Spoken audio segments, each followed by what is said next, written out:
அடிப்பேன். அடிப்பீங்களா? இது ஏற்கனவே சிக்கன் செட்டை வச்சா சிக்கன் செட் கையை வச்சு அடிச்சிருக்கீங்களா? சரி சரி, நீங்கள் சாக்லேட் சாப்பிட ரொம்ப பிஸியாக இருக்கீங்க. நக்கி நக்கி நக்கி அங்கே பாரு, அங்கே ஒரு பக்கம், அங்கே பாரு, விரல எடுக்க மாட்டாங்க சாக்லேட்டு நக்கி மிச்சம் அடுத்து அங்கே ஒரு தனி பீஸ் தனியாக பாருங்க. இதை எப்படிங்க சமாளிக்கிறீங்க? இப்போ 3 பேர் மட்டும் இல்லை, வேற என்ன குட்டீஸ்லாம் இருக்காங்களா? தம்பி பையன் இருக்கான். சரி சரி, என்ன வயசு? அடுத்து இதே மாதிரி சண்டை போடுறதுக்காக என்னங்க எல்லாத்தையும் வளர்த்து விட்டுக்கிட்டீங்க போலயே.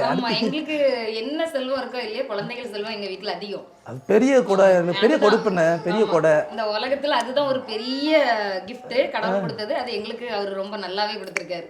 Super super. எப்பவுமே குழந்தைங்களோட தான் இருப்போம். ஆமா, நான் 4 படிக்கிறப்ப அத்தையாக ஆரம்பிச்சேன். இன்னும் அத்தையாகி முடியல. இன்னும் அத்தையாகி முடியல. பல பேர் இப்படியே வளர்த்து விட்றீங்க. பல பேருக்கு சண்டையை கோடியோ உருவாக்கி விட்றீங்க உங்க பேர். ஆமா. சரி, இப்போ இந்த குழந்தைகள் எல்லாருமே வந்து இப்போ குழந்தைகளால சண்டை